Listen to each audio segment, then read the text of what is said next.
সাথে বিতর্ক বিতণ্ডা ঝগড়া এবং স্বামীর কথার সাথে দ্বিমত পোষণ করার এই সুযোগটুকু নারীদেরকে দেওয়া হয়নি। আমার সাথে স্বামীর সাথে আমার মতের ভীষণ অমিল। স্বামী আমার সকল কাজেই নিষেধ করেন, এমনকি ভাই বোনদের সাথেও বাবার বাড়িতে যাওয়াও নিষেধ করেন। এমন অবস্থায় আমি মানসিকভাবে ভীষণ বিপর্যস্ত। এক্ষেত্রে আমার করণীয় না, এটাকে গুরুত্ব দেবেন না। স্বামী যেটা বলে সেটা শুনেন, স্বামী যেটা বলে সেটা শুনেন।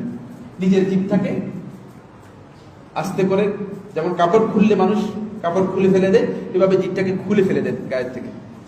স্বামী যেভাবে বলে সেভাবে শুনেন, কারণ আপনার দুনিয়ার চেয়ে জান্নাতের দরকার বেশি, দুনিয়া থেকে জান্নাতের দরকার বেশি। মা বাপ আত্মীয় স্বজন যারা আছে তাদের সাথে সৌজন্যতা বজায় রাখুন, কিন্তু স্বামী যেভাবে বলে সেভাবে করুন। যদি কোনো হারাম কাজের নির্দেশ না দেয় দ্বিমত পোষণ করবেন না, এই সুযোগ নারীদেরকে দেওয়া হয় না। সুতরাং এই ক্ষেত্রে আপনি খবরদারি কাজ করতে যাবেন না,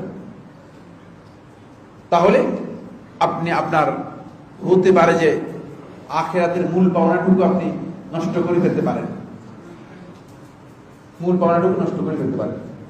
শেখ সময় শেষ হয়ে যাবে, প্রোগ্রাম তো মানে শেষ হয়ে যাবে। শেখ মোহাম্মদ নাসিরউদ্দিন আলবানী রহমতুল্লাহর কাছে এক ভদ্র মহিলা আসলেন, এসে প্রশ্ন করলেন, বলছে শেখ আমি আগে অনেক নফল ইবাদত ফরজ ইবাদত করতাম, ভালো নেক আমল করতাম, কিন্তু এখন আমি এগুলোতে মজা পাই না, ইবাদত করতে পারি না। ইবাদত করতে গেলে আমার অশান্তি লাগে, ভালো লাগে না। তখন শেখ রাহমাহুল্লাহ তাআলা বললেন, তোমার স্বামীর সাথে তোমার সম্পর্ক কেমন? মহিলা প্রশ্ন করলেন যে শেখ আমি প্রশ্ন করলাম আপনাকে আমার ইবাদতে ভালো লাগে না, আর আপনি বলছেন যে তোমার স্বামীর সাথে তোমার সম্পর্ক কেমন? বলছেন তোমার স্বামীর সম্পর্কের সাথে তোমার ইবাদতের সম্পর্ক রয়ে গিয়েছে। বুঝাতে পারলাম কিনা?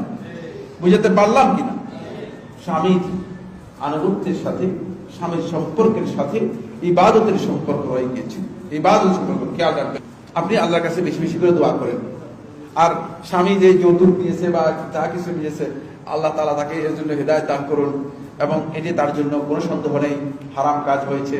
কারণ এই কারণেই মূলত দাম্পত্য জীবনের আরো মানে এই যে জটিল সমস্যা, এই সমস্যাগুলো তৈরি হয়েছে। আপনি বেশি বেশি করে দোয়া করবেন যেন আল্লাহ সুবহানাহু ওয়া তাআলা তাকেও হেদায়েত দান করে। আল্লাহ রাব্বুল আলামিন আমাদের সবাইকে কবুল করুন।